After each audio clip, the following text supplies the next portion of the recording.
My name is Ronan Carter. I'm a person who loves adventures. I enjoy going to new places and discovering exciting things. Even though I've traveled to many different spots, I still feel like there's something more waiting for me out there. You see, my 27th birthday was just around the corner, and I wanted to celebrate it in a special way. I decided to go to Fernhaven Forest, a place I had heard so much about. It's a beautiful forest with tall trees and amazing wildlife. I thought it would be the perfect location to spend my birthday.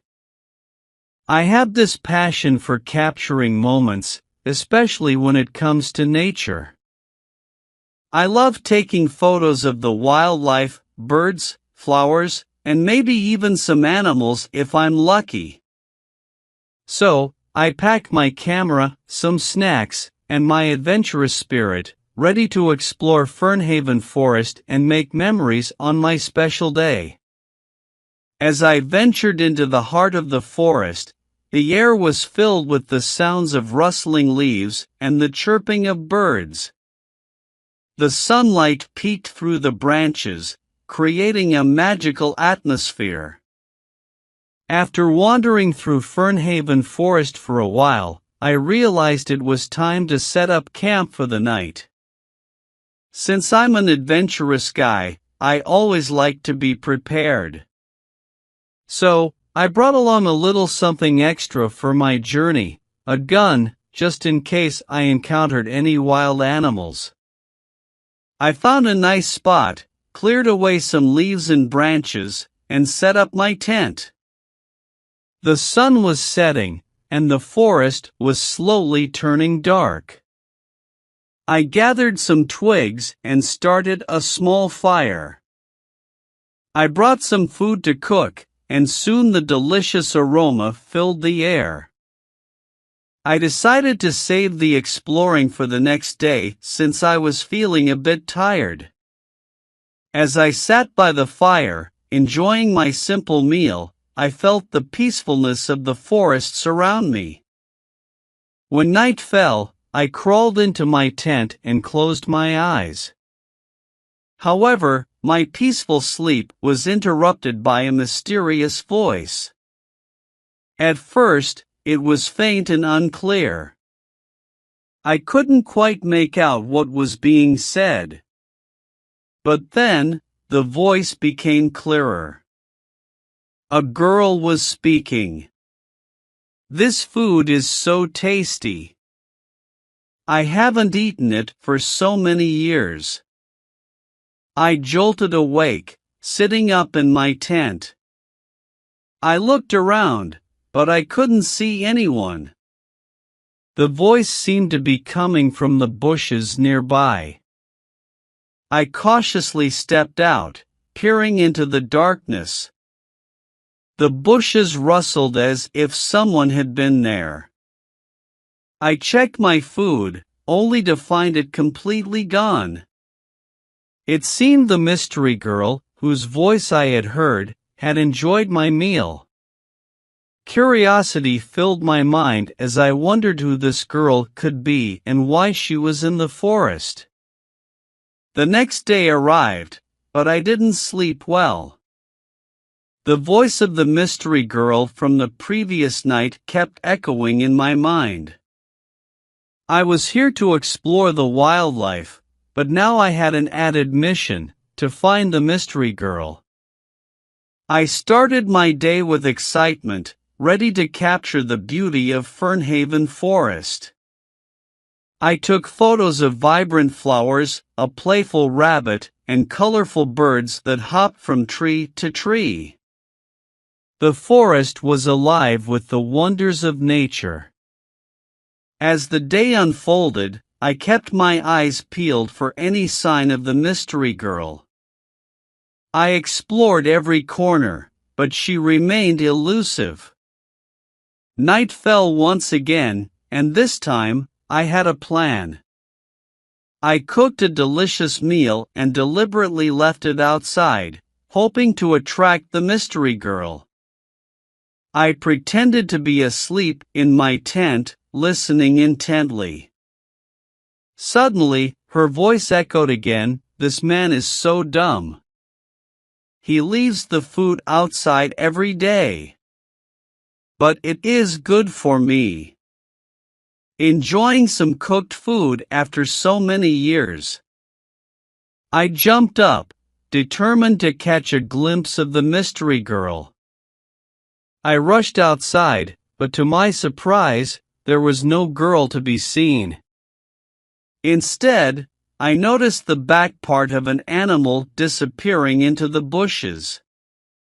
Confused, I wondered, where was the mystery girl, and who or what was this mysterious creature? The forest held more secrets than I had ever imagined. On the third day, which also happened to be my birthday, I woke up with a sense of excitement. Today, I really wanted to meet the mystery girl who had been enjoying my cooked meals in the forest. Eagerly, I set out to explore more of Fernhaven Forest, hoping that today would be the day I finally discovered the identity of the mysterious voice. As I went deeper into the forest, the anticipation grew. Suddenly, in the middle of the forest, I noticed the bushes moving. My heart skipped a beat, and fear rushed through me as I heard the powerful roar of a lion. I quickly took out my gun, feeling the need to protect myself. The suspense in the air was thick. Out of the bushes leaped a creature, and without thinking, I reacted by firing my gun. However, to my surprise and relief, it wasn't a lion but a graceful gazelle, a beautiful deer. I felt a mix of emotions, fear, regret, and gratitude that the creature I shot was not a dangerous animal. I rushed to the gazelle, realizing I had accidentally shot her beautiful leg. I felt a mix of guilt and concern, wanting to help her. To my surprise, the gazelle spoke in a voice similar to the mystery girl from the previous nights. She shouted in anger, "You stupid man! How can you shoot me? What have I done to you?" I was stunned. How could a gazelle talk like a human, and was it the same voice as the mystery girl? Confused but determined to make things right, I assured the gazelle that I wanted to help her.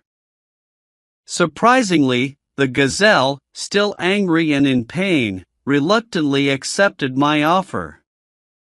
Carefully, I helped her to my camp, but by then, she had fainted from the pain. I quickly grabbed my first aid box, hoping to ease her suffering. As I applied the healing cream to her leg, I noticed a red thread tightly wrapped around it. I tried very hard to remove the thread, but it was too strong. In a moment of inspiration, I heated my knife in the fire and carefully cut the red thread. To my relief, it worked. As soon as my knife cut through the mysterious red thread, something extraordinary happened. I was suddenly thrown away by an invisible force, and around the gazelle, there were fumes and streaks of magical light. It was like something out of a fairy tale.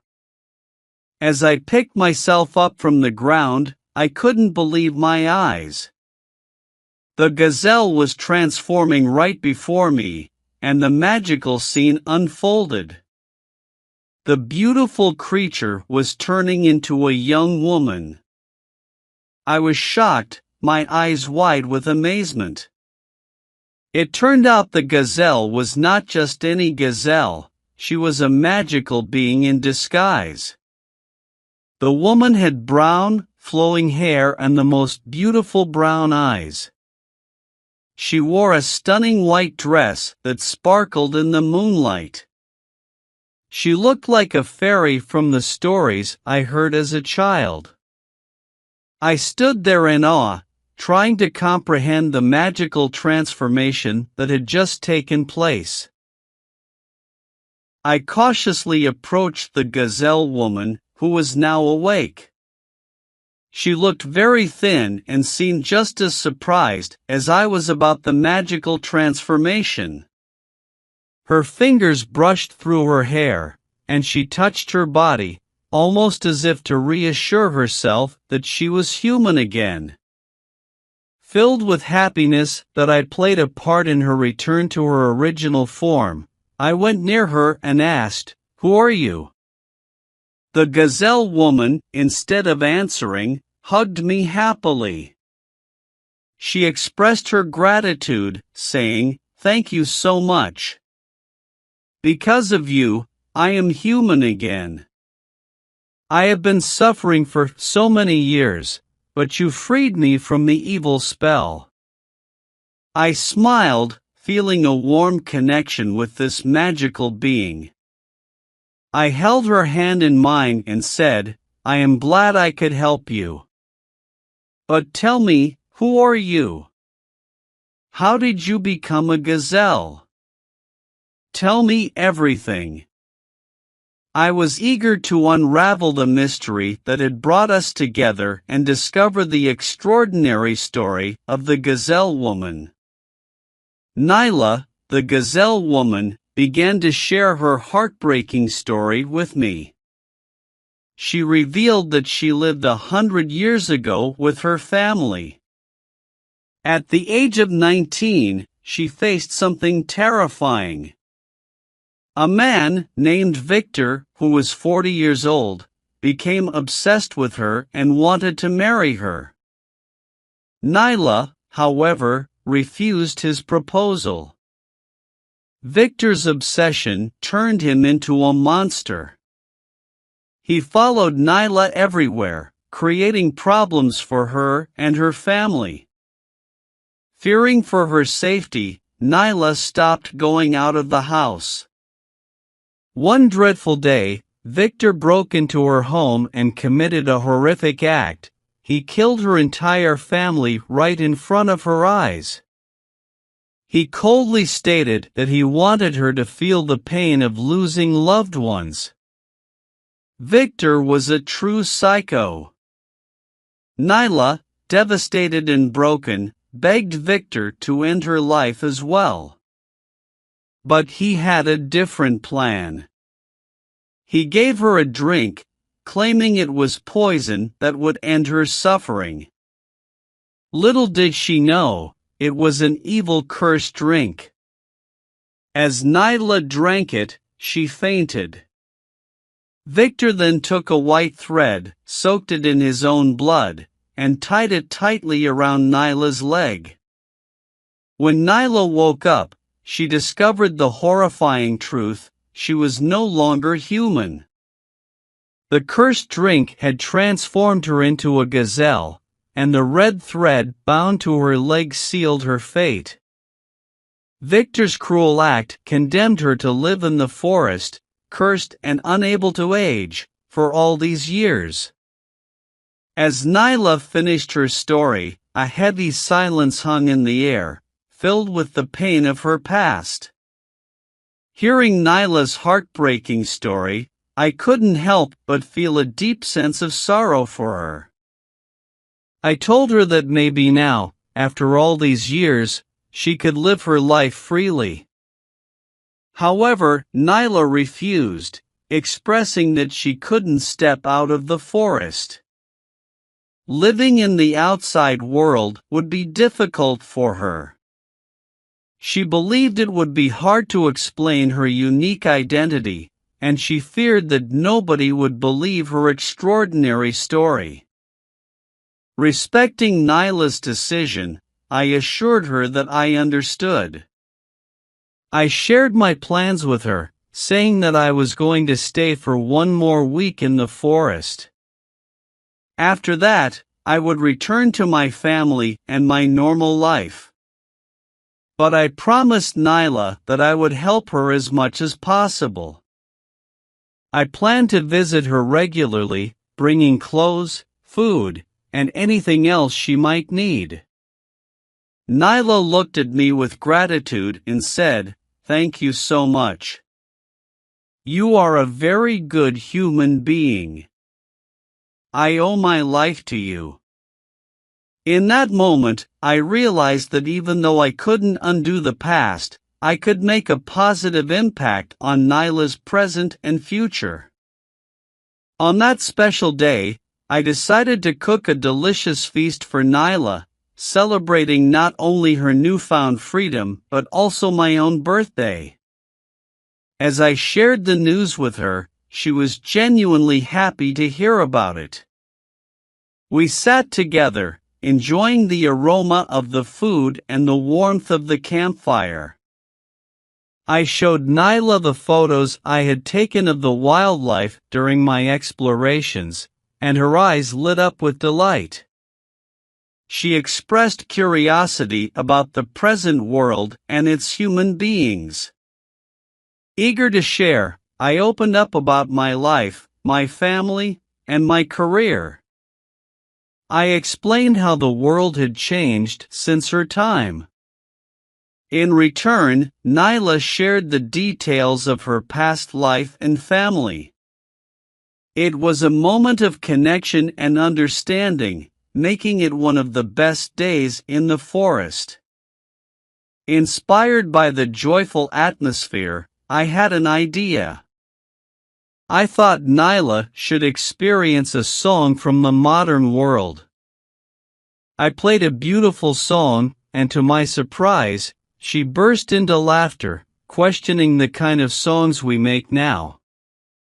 I insisted that she join me for a dance, and after a little persuasion, she agreed. We danced and laughed together, creating a moment of pure joy. As we swayed to the music, Nyla looked deeply into my eyes and surprised me with a kiss on my cheeks, calling it my birthday gift. I was taken aback, but incredibly happy. It was the most beautiful gift of my life, given by the most beautiful person. In that moment, I felt a strong connection with Nyla, and it seemed like she felt the same way. The remaining days in the forest were filled with moments of closeness between Nyla and me. We ate together, danced together, and explored the enchanting forest hand in hand. It felt like we had formed a bond that surpassed time itself. Day by day, I found myself falling deeper in love with Nyla, and she too seemed to share the same feelings. As the night before my departure approached, a heavy sadness settled between us. I knew I had to leave and go back to my family who was eagerly waiting for me. However, the thought of parting from Nyla was tearing at my heart. In the quiet of the night, I made a decision. I couldn't leave without confessing my feelings to Nyla. Holding her hands, I poured out my emotions. "I am leaving tomorrow, but believe me, my heart isn't ready to leave you. I want to be with you, not just today or tomorrow, but forever. I want to spend my life with you. I love you, Nyla. You are the most beautiful person in my life. Please come with me. I promise I will make things right. You don't have to worry about anything." Despite my heartfelt plea, Nyla gently refused, saying, "I love you too, Ronan. But you cannot take me with you. It's not possible. I have lived more than 100 years, and you have a beautiful life waiting for you. I know you want to explore the world. But if I come with you, you will never be able to live your dreams." These 7 days were the best days of my life, all thanks to you. I have lived enough, but your family and the world are waiting for you. Go, my love. It's what I want for you, please. Her words, though filled with love, carried a sense of selflessness, and I knew I had to honor her wishes, no matter how difficult it was for both of us. I knew Nyla was right, I had to return to my family. But the thought of leaving her was difficult. Still, I promised to come and meet her every weekend. Our love story wasn't ending here. Meeting her felt like destiny. The next morning arrived with tears in our eyes. Parting ways was tough, and we hugged each other tightly. I didn't want to leave her, but I had to. As I walked away, I left everything behind for her to use. Promising to meet her the next weekend, I reluctantly left. Returning home, my friends and family greeted me with birthday celebrations. Although it was nice, my mind lingered on thoughts of Nyla. Days passed, and Saturday came. I prepared to leave for Fernhaven Forest, eager to reunite with my love, Nyla. However, a terrible event unfolded. My mother had a heart attack. We rushed her to the hospital, and I couldn't leave her side.